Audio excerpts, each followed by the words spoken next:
Exter cannot believe that he just got punched by an academy student because of the weight that came with the punch. He starts to wonder if Asta is truly a magician. Suddenly, Exter realizes that Damien has cast a healing spell on him. He wonders why Damien is doing this, but doesn't know that he is about to suffer the most brutal thing in his entire life. He is lost in his thoughts when Asta reaches him and sends another punch to his gut. Before Exter knows it, several blows are landing on his body. He finally figures out what the two are doing. One of them beats him up while the other heals him. He is forced to admit that he has found himself going up against some crazy dudes. Exter suddenly realizes that he might actually be scared. However, the other students who are watching start to cheer him up. They tell him not to hold back since he is the hope of warriors. With the motivations coming in, Exter finally pulls himself together. He unleashes his fury as he calls Asta a mere magician. He angrily swings his arm, but Asta dodges the first swing. Asta commends him for trying, but Exter angrily screams at Asta not to underestimate him. Without holding back, Exter swings his right arm, catching Asta. Asta is thrown backwards while the students scream in joy because Exter is finally in the fight. However, Exter doesn't seem proud of himself. He knows that he landed the hit on Asta, but the impact feels very light. Asta manages to rotate his body acrobatically to land on his feet. Exter is stunned to see this, but he puts aside his shock and rushes toward Asta again. Asta turns around to see that Damien is still casting healing magic on Exter. With this, he knows it is going to be hard to finish him off, so he has to take him out with just a single hit. To do this, Asta taps into a technique that he and his comrades developed in his past life. From the collision of magical particles, Asta can extract energy. The technique uses magic, but it doesn't fall under the magic or even martial arts category. It is a purely technical application of magical properties. Once Asta is done cooking his move, he allows Exter to get very close to him before hitting him with it. This leaves a massive shockwave that almost blinds the spectators and even destroys the barrier. Everyone is left questioning what they just witnessed from Asta. Suddenly, Exter crashes to the ground and passes out. This leaves everyone in shock as they cannot believe that the mighty Exter just fell to one single punch. Asta raises his hand like a proper warrior just so he can aura farm, and the rest of the students start to cheer him on. They start to wonder if Asta is truly a magician because of the way he handled the fight. Damien is also excited that they won the fight, and Asta pats him on the head. The dude from earlier, who is watching from a distance, smiles as he stares at Asta. Just then, one of the teachers arrives on the scene to try and calm the situation. He cannot believe that the students are already fighting on their very first day at the school. He starts asking who the perpetrators are, but the students enjoyed the fight and no one is ready to snitch. On the other hand, Asta is already planning their escape from the vicinity. But Damien ruins everything with his psychopathic behavior. He screams to get the teacher's attention and tell him that he and Asta were the ones who caused trouble. Asta closes his eyes in disappointment and frustration as the teacher walks up to them. Meanwhile, the giant Exter is out cold on the floor. The two boys are then called to the teacher's office where they are scolded for fighting. However, the teacher lets it slide since Damien confessed to the fight without stress. In addition, Exter didn't suffer too much injury after examining him. After this, the two head back to the hall and are lucky that the ceremony hasn't started yet. As they walk through the hall, everyone stares at them because of their latest stunt. They can't believe that Asta was able to defeat a martial artist, even though he looks frail. While Asta is maintaining his aura, Damien is waving at the students, like he was a proper celebrity. Asta cannot believe that he has managed to draw unwanted attention to himself, and he just wishes Damien would stop waving his hands like a damn moron. After searching through the hall, they finally locate their seats. Not long after this, the headmaster, a short white-haired old man, climbs the stage to address the students. Minutes later, the headmaster is still addressing them without any sign of weakness coming from him, and this leaves Asta impressed. Damien, on the other hand, is sleeping and even drooling all over the place. Asta is forced to pull the guy up before he floods everywhere with his saliva. The headmaster is just getting into his speech when someone comes over to tell him that something important has come up and his attention is needed. He wants to ignore this, but when he hears what it is about, he has no choice but to end his speech and hand over the podium to someone else. Just then, a bright-haired lady steps up to the podium to speak, and her scream sends shivers down everyone's spine. Even Damien, who was deep asleep, woke up from the woman's thunderous voice. The lady introduces herself as Jaira, and she lets them know that she will be the one to continue from where the headmaster stopped. Jaira suggests that they begin with the freshman oath, and the first person she calls forward is the representative of the magic division, Delia de Denai. Some students are shocked when they hear this name because they didn't expect the Denai family to take the entrance exam. Some believe that her skills are not good enough, which is why she is forced to do so, while some defend her, saying there is no way her skills are lacking because her family would not have allowed her to take the exam. Asta, on the other hand, knows who Dahlia really is. Apparently, the Denai family is the second most renowned house after the Declan family. Dahlia grew up to become the future representative mage of the ever second-ranked Denai. Asta admits that she was quite capable because he got some help from her. However, they really don't get along well, which is why many call them bad friends. Asta smiles after hearing this and expresses his happiness that Dahlia joined the class that very year. Once Dahlia climbs the stage, Jaira calls on the martial arts division representative, Paul. With no other name announced, Asta believes that the dude is not from a noble house. In addition to this, Asta doesn't think the extra dude comes from a prestigious family either. Once the two are done taking their oath, they start returning to their seats. Jaira then reveals that she will be introducing the professors who will be teaching the class. She urges the professors to come forward one by one. As Dahlia walks down the stairs, she looks directly at where Asta is sitting, shocking him because the girl looks like she is making eye contact with him. Suddenly, Dahlia misses her step, causing her to fall off the stairs, ultimately embarrassing herself. Just then, Professor Perun of the Basic Principles of Magology shows up on stage. Asta realizes that he is quite different from Wenji, but he decides to wait a bit longer before he makes his conclusion. After the ceremony, Jaira tells the students to follow their attendants to their assigned dormitory. Damien finally wakes up, and Asta decides to prank him, telling him that he has been expelled after they caught him sleeping. Damien hears this and screams out his lungs without any care. Asta almost regrets his decision to prank him as he heads to his dorm because he wasn't expecting Damien to scream the way he did. Asta finally makes it to his dorm room, and he is impressed by how good-looking it is. In the corner of the room are living supplies to make things easier for the students. Just as he is putting his things in order, his roommate, Paul, shows up in the room. Asta is surprised to see Paul looking so cold, as if he doesn't care about anything. Paul then opens his mouth, telling Asta that it would be good for them to live quietly because he is not in the business of making friends. Paul assures Asta that he doesn't care about what he does or his business as long as it doesn't affect him. In fact, he would prefer if they could stop speaking after the introductions, and Asta, being one who is never scared of anyone, engages in a stare-off contest with Paul. Asta remains silent, and this triggers Paul, who demands to know why Asta is not giving him an answer. Deep down, Asta is thinking about just how proficient Paul can be, because it is said he entered as the top student. Asta decides to test him, and he makes a fake charge toward him to see his reaction. Paul reaches for his sword immediately, and Asta notices that his stance is pretty good. In addition, his sword placement also shows that he knows what he is doing. Just then, Asta hears Damien's voice calling him from outside. Asta smiles like he didn't just do anything, and he tells Paul that he is free to do whatever he wants. Since they are both minding each other's business, Asta teases Paul, saying he might start singing past midnight. After riling Paul up and leaving him confused, Asta steps out of the room. Asta meets with Damien, who excitedly asks him who his roommate is. Asta replies that he doesn't know, shocking Damien. Damien decides not to push this further and suggests that they tour the academy, since there is a lot for them to see. Damien wants them to check out everything on the very first day. Apparently, the academy is vast, which is why the students are advised to get used to the layout so that they don't get lost during their stay in the academy. Even though it sounds stressful, Asta is up for it since there is something on his mind too. Asta wants to know just how many troubleshooters are in the academy. With this, the two start parading the academy. They soon find a lake, and Damien expresses his disbelief just as always. Asta figures out that Lancey was stuck with Damien because he was always acting like a freaking baby. Tired of hearing him complain, Asta tells Damien to tell his family to make him a lake, since their estate lacks one. Asta explains that all it takes is digging the ground and pouring in water. Damien is intrigued by the idea, and he excitedly reveals that he would tell his family to make the lake even bigger than the one he is currently staring at. Thinking of what name to give the lake, he comes up with blood, sweat, and tears. They soon find a cool-looking statue, and Asta tells Damien to inform his family to make one for him too. Asta continues filling his head with several ideas, and he even suggests that they make it in the form of a dragon because the scales will be gorgeous. Back home, Lancey is getting some really weird vibes, leaving her to wonder what might be wrong. After walking for quite some time, Asta suggests that they head back to the dorms, and Damien agrees. While they were sightseeing, Asta counted 7 troubleshooters. He decides to factor in the troubleshooters that he hasn't identified to make everything 10 in total. With his calculations, he figures out that Perun's laboratory is in the second magic hall. He quickly puts 2 and 2 together to figure out that the troubleshooters are after Perun.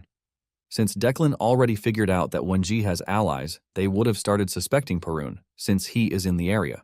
Asta was wondering why they were not following Perun, but realized that they had made their move just on time. Asta decides to take matters into his hands to know to what extent the troubleshooters know. Asta puts himself in the perfect position to hear 2 troubleshooters speaking. Troubleshooter 1 tells 2 that the headquarters has issued an emergency directive, and they are to gather at the target's nest. Troubleshooter 2 asks if their target is the main or the sub, and 1 tells him that they are going after the sub. They plan to deliver their objective to the sub-target by midnight. Troubleshooter 2 figures out that since Wenji has made his move, Parun is their target. However, the troubleshooter is worried about the school professors, saying they are not a match for them. Troubleshooter then explains that Declan himself won't be coming, but before he starts shitting himself, he lets 2 know that the fire demon, Callahan, will be joining them.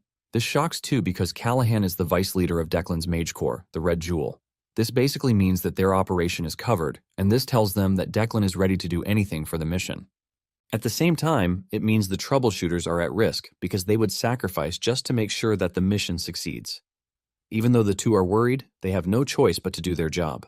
The 2 move away from their position to join the rest of the team, just to make sure that they have the numbers in case they need. Unknown to them, Asta heard everything they talked about, and he is surprised that Callahan of all people is also coming on the mission.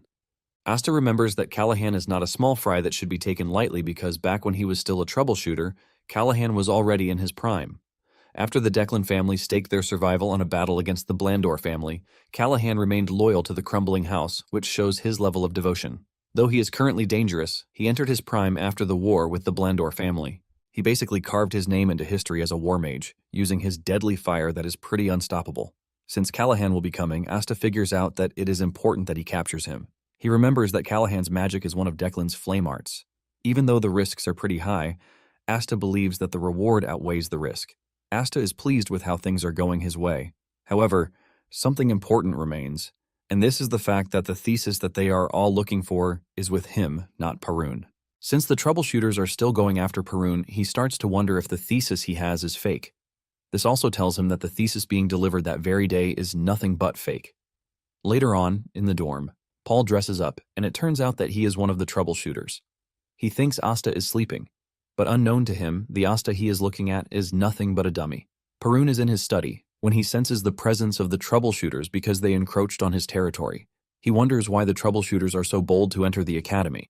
Just then, it dawns on him that the troubleshooter approaching him is a mercenary, and surprisingly, it is Paul. He is able to easily recognize him through his aura, and he gives him a piece of advice, telling him to refine his ether's traits next time. That is, if there will be a next time for him. Paul then passes an envelope to him, and Parun finally figures out that it was Wenji. He wonders what sort of trick Wenji is playing, the different types of tricks that he is currently employing. Suddenly, the door explodes, and Callahan strolls into the office, leaving fear on Paul's face while Parun remains calm. Callahan can see that Paul is terrified of him, and this simply means that he is aware of what he can do.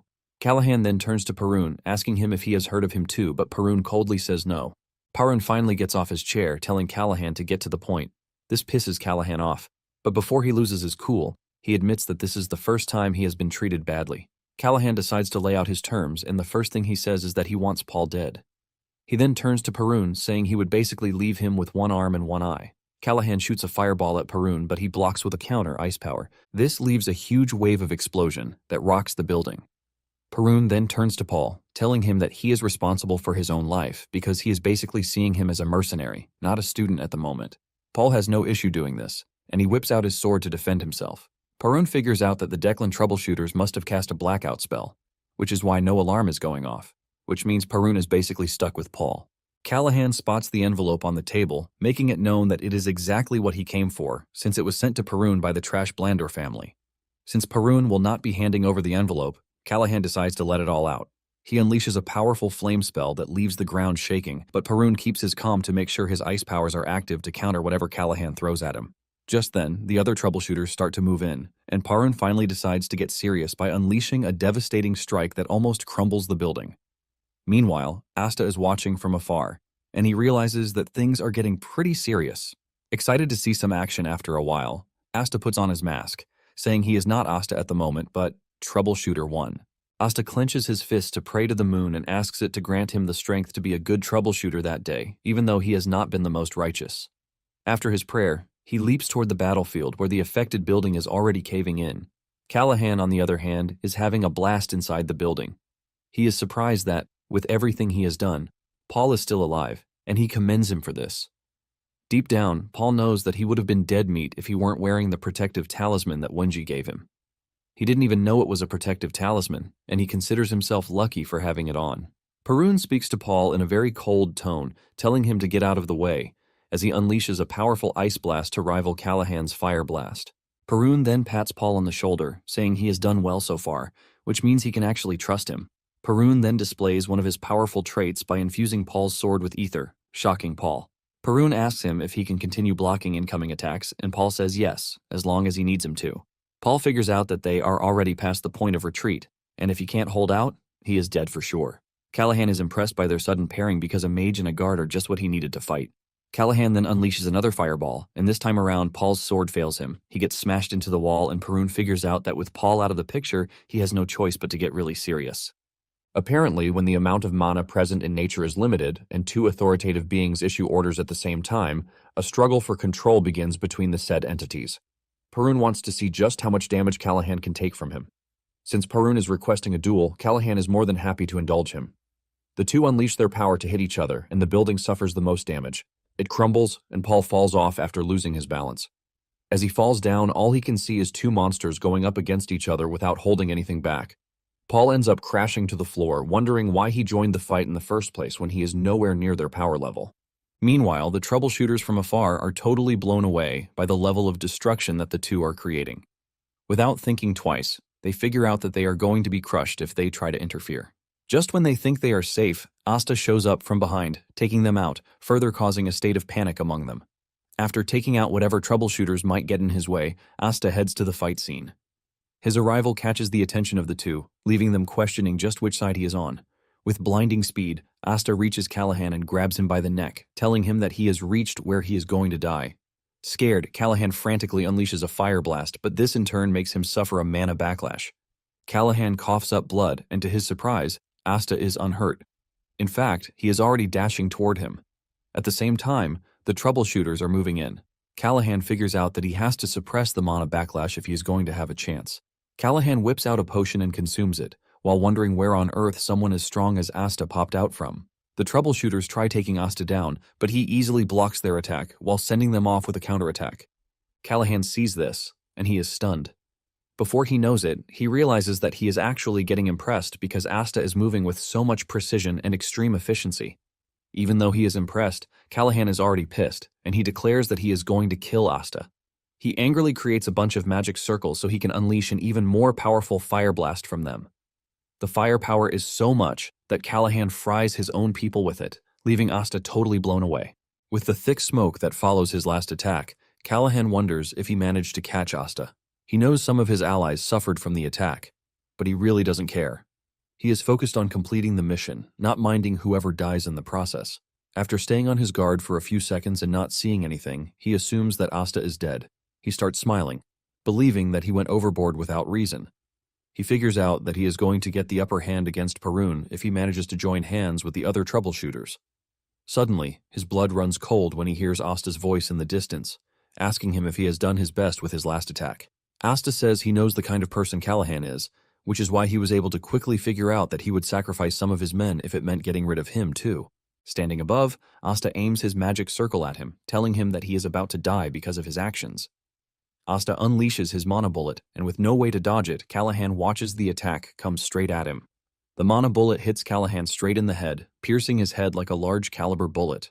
After successfully taking Callahan out, Asta admits that he was quite impressive because any other mage would have died from the first surprise attack. He confesses that Callahan's attacks were as deadly as ever, but his last attack actually worked in his favor.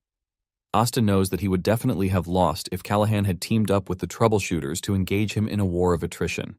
Even though he is getting deadlier, Asta's mana reserve is pretty low, which is not impressive to say the least. Asta then walks up to Callahan's body to search it. He runs into luck and finds his grimoire, which is what he was looking for. Apparently, most battle mages don't trust anyone, which is why they carry their grimoires themselves. Even though the spatial pouch has a built-in owner recognition spell, Asta is not worried because he can figure out a way to undo the spell later.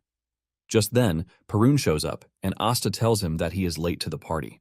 Parun reveals that he was taking care of the little fries that remained.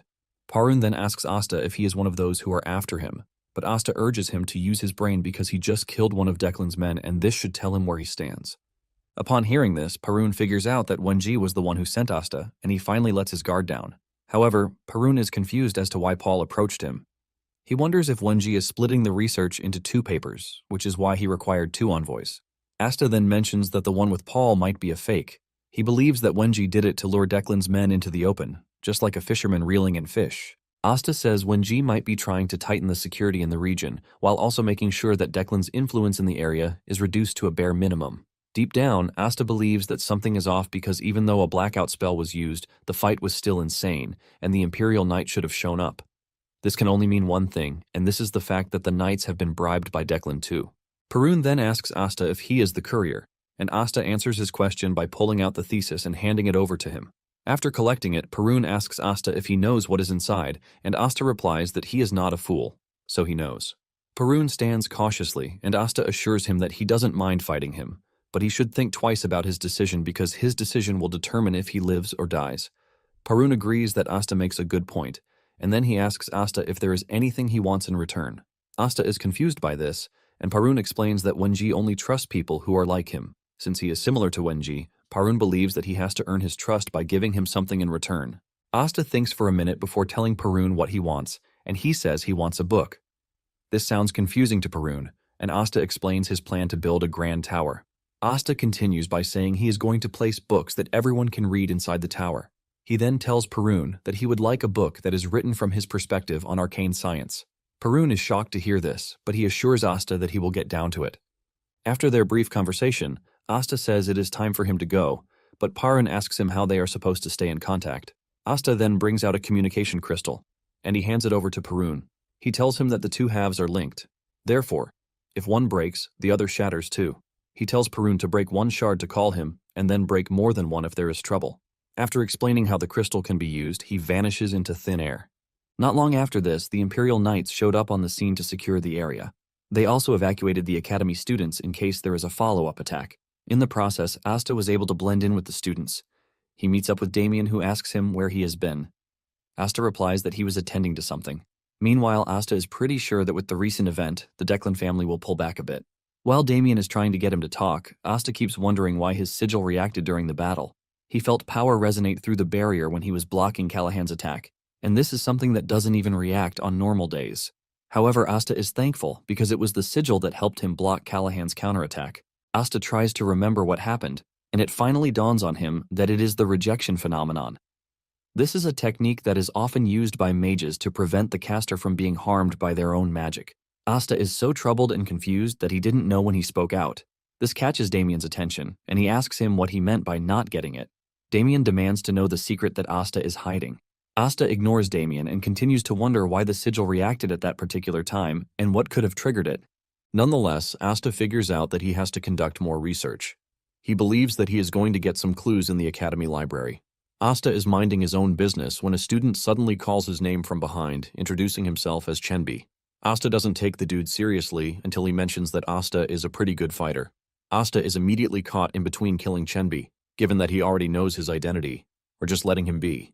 Before Asta can conclude on his decision, Chenbi mentions something that saves his life. He says the fight Asta had with the combat division during the entrance ceremony left an impression on him. Asta finally realizes that he only gained respect from the students, and here he was thinking he had left a bad mark. Asta tries to be modest, telling Chenbi that the dude he fought was lacking in ether, but things would be different if they fought again. Chenbi scratches his head nervously, but he continues following the two, saying he would like to stay with Asta. Chenbi smiles, saying he has not gotten close to anyone yet, and it is weird for him to join other groups. Even though Asta is not entirely comfortable with this, he tells Chenbi to do whatever he wants. Chenbi is glad to hear this because he was expecting Asta to push him away. Chenbi wastes no time triggering a series of conversations with Asta, giving Asta some sense of sanity because he has been dealing with lunatics since he returned in time. Basically, he had even forgotten what it feels like to be normal. To seal off normal life, Asta believes that he has to fully settle into the academy. On their first day of lecture, Damien is already complaining of how sleepy he is. Momentarily, Chenbi shows up too. Chenbi cannot believe that they are required to attend class after all the chaos that happened the day before. And Asta agrees with him, saying it is harsh. With what Asta has put together, he can see that Chenbi is not from a wealthy family, but he doesn't appear to be someone who is timid. In fact, he appears to be the cheerful type. Just then, Chenbi mentions that their M3 homeroom teacher is Professor Jaira. Asta is confused as he hasn't heard the name before, and Chenbi explains to him that Jaira is a big shot. Apparently, she once single-handedly slaughtered a horde of trolls. Just then, Jaira enters the room, and Asta immediately remembers her from the entrance ceremony. Jaira stands in front of the class and she reintroduces herself. She tells them that the chaos that happened at the school the day before has nothing to do with them, and they are all free to continue learning. Jaira tells the students that before anything else, they are going to be undergoing a mana assessment test. This test evaluates both the quantity and quality of their mana. Jaira then asks them which they think is the most important. One of the students, a girl named Argan, raises her hand to answer the question. She says there is no definite answer to the question because if one already possesses a certain level of mana, she believes that mana matters more. Jaira then demands to know her reason for the answer she went with. She gives an instance, saying that when facing a mage of equal power, the one with superior mana quality would naturally get the advantage. When Asta hears this, he figures out that the girl is basically talking about the textbook answer. With the experience that Asta has, he knows the quality of mana affects the accuracy, stability, and power of spells. Basically, having a ton of mana is useless if the mage can't hit their target. Jaira appears to be totally disappointed in the answer she got, and it is written all over her face. She then demands to know Argan's family, and she answers that she is from the Baron Pelham's household. Jaira looks absolutely disgusted, saying she already thought the same thing. This leaves Argan shattered with tears in her eyes. Jaira then throws the question to the class again, but no one is ready to suffer the same fate as Argan. Suddenly she points to a student, Ipel, startling him. He nervously stands up, and since he doesn't know the answer, he just goes with mana quantity being the most important. Ipel says there is a chance that in large-scale battles, total mana would have a bigger impact. Asta agrees with him to some extent, saying there are instances where quantity can outweigh quality. Basically, the two are vital, but it depends on the variable on which they are operating. Just as Argan, Jaira is disappointed in the answer that she got, and she gives Ipel the same treatment that Argan got. Jaira is not ready to give up until he gets a suitable answer, and she continues calling on the students one after the other. The class is already mumbling about how annoying she is because she is stressing them out on the first day of school. On the other hand, Asta is already thinking of what answer would pass Jaira's question. Just then, Jaira mentions that she has already heard everything that needed to be said, and she admits that they were all close to the answer. In fact, there was no correct answer from the start, and she wasn't looking for a correct answer. Jaira then asks them if the answer they gave her was truly from their hearts or if they were just trying to say what she likes to hear. Jaira reminds them that a mage is not allowed to lose their conviction, no matter when or where. In addition, they must not be swayed by temptation, and they must have the strength to uphold their will to the end. She then asks them that with the answer that they gave her, if they can call their mindset that of a true mage. Jaira tells them the most important thing, saying they have to become true mages. With this message passed across, Jaira urges them to keep the message close to their hearts. In the end, Asta realizes that he was right, and he concludes that the lady has a really weird way of teaching. Once it is time for the mana measurement test, the first person she calls is Argan. Jaira shocks her when she says she is going to be the class representative. Jaira admits that her earlier answer was impressive, and since she is the rep, she will be the one to record the measurement. Asta is shocked to see this, and he figures out how Jaira teaches her students. Staying true to himself, Asta was totally impressed. The students are surprised to see the equipment, which is said to be really hard to come by. Jaira knows that most of them haven't seen one before, and she smiles evilly, saying it is time to know their mana levels. The entire purpose of the test is to find out if there is a monster among them. Jaira explains that it is pretty simple to use the device. To show the entire class how it works, she tells Argan to place her hand on the crystal orb and channel her mana into it. Argan walks up to the ball and does as told, and the device lights up really brightly. This blows her mind, and Jaira points to the main indicator out of all the indicators that are present there. She says the quality of mana ranges from 1 to 10, and Argan's level is 4, which makes her an impressive young lady. Apparently, last year's freshman averaged 3 on the indicator. Argan blushes hard when she hears this, and she thanks Jaira for the compliment. After this, Jaira says the next thing to measure is the amount of mana, and she is required to just pour her mana into the device. For her mana quantity, she stops at 17.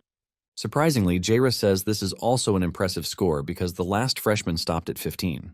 Jaira commends her, saying she appears to be a hardworking lady with the crazy score that she has seen. This immediately sets the standard for the rest of the students, who start to pray that they get something good too. Asta, on the other hand, can already see that Argan will grow to become decent. Jaira soon takes her leave because she has something she needs to attend to, but she tells her assistant professor to continue with the measurement. The students start stepping out one by one to check out their potential. With the measurement, they all know where they are lacking and where they need to improve. Just then, Chenbi walks up to Asta, urging him to stand up so that they can measure their mana level. Asta agrees to this, but Damien is busy sleeping like a sheep again. Suddenly, a student named Furion steps up to measure her mana level, and her score blows everyone's mind. Furion reaches level 6 for quality, while her quantity reaches 20. Asta is surprised that Furion is from the same house as Dahlia, but they have different hair colors, which means that she is from a branch family. The assistant also understands why her scores are impressive because she is from a prestigious family. However, he lets her know that there is still a bit of work to do. Moments later, Damien finally wakes up from his sleep, totally confused about what is happening. Asta initially tells him to go back to sleep, but he changes his mind and tells him that they are undergoing the mana measurement. Damien seems uninterested and asks why they are conducting the experiment in the first place. Asta says he has no idea, but since it takes nothing away from them, they might as well check. Because it is during the class session, Damien gets excited and shouts that he will try measuring his mana too. Asta cannot believe that Damien is seriously rushing in and people are already talking about how young Damien looks. Asta has also gained popularity since he beat up Exter. Among the group, Chenbi is the only unknown dude. Asta is not pleased that he has been tagged a student beater when Damien was even the one excited about the whole thing. Damien reaches the stage and the teacher urges him on, telling him to try out the device. After confirming what he needs to do, Damien touches the ball, and the moment the indicator takes the reading, the entire class is left in shock. No one believes what is happening right in front of them, and even Furion almost breaks her neck while staring at the board. Damien is basically in the category of those who are called monsters. He has a mana quality of level 9, while his mana quantity is 67. Out of everyone in the room, Asta is the only one who is not surprised one bit. Asta understands that everyone freezes in the presence of greatness. Asta is aware that Damien is a genius, but he never expected him to entirely trash the high scores. Damien, as usual, doesn't even know the implications of what he just did, and he starts asking if his score is considered high. Asta finally realizes how Damien became a monster. However, he's pretty sure that Damien would have been a better person who could have changed the world if he had followed the good path. This time around, he is there to nurture him and make sure that he takes the right path. This is because the Blandor family is the only one that can rival Declan. Asta plans to make Damien transcend beyond a level he thought impossible. The teacher then urged Damien not to allow the score to get to his head because he still needs to work hard. Damien assures the dude that he is aware of this. Damien rushes over to Asta, asking him if he has measured his, but he says no. Damien urges him to measure his, and Asta knows that the students will be waiting already to compare him to Damien. Since he has no choice, he walks up to the ball, and he decides to keep things low-key to make sure there is no attention to himself. Asta touches the ball after adjusting the mana the way he wants, but he soon realizes that the ball is set so low, which means his small mana has done something crazy. The system initially reads 10 for Asta, but the machine suddenly goes off, displaying an error message because the threshold was crossed. Damien celebrates in excitement, but Asta quickly tells the teacher that they might need to rerun the test because the machine malfunctioned. Damien is the only one who knows that Asta is just trying to be moderate. The teacher then resets the machine, and this time, Asta set his mana so low that it only read 3 for quality and 15 for quantity. The students immediately believe this, just like Asta wanted. Asta is glad that he was able to pull it off. However, Damien is not pleased with what just happened, and he even uses a curse word. At the first Department of Magic, Jaira stands in her office to watch the reconstruction of the second Mage Hall. Moments later, the assistant teacher, Yorvi, shows up with the mana measurement records. Jaira checks it out and talks about the scores that catch her eye, and she says Damien is going to need guidance. Suddenly, her eyes come across Asta's score, and she realizes that there was a retest due to an error message. The moment she sees this, she figures out that Asta is not an ordinary kid, and she needs to keep an eye on him.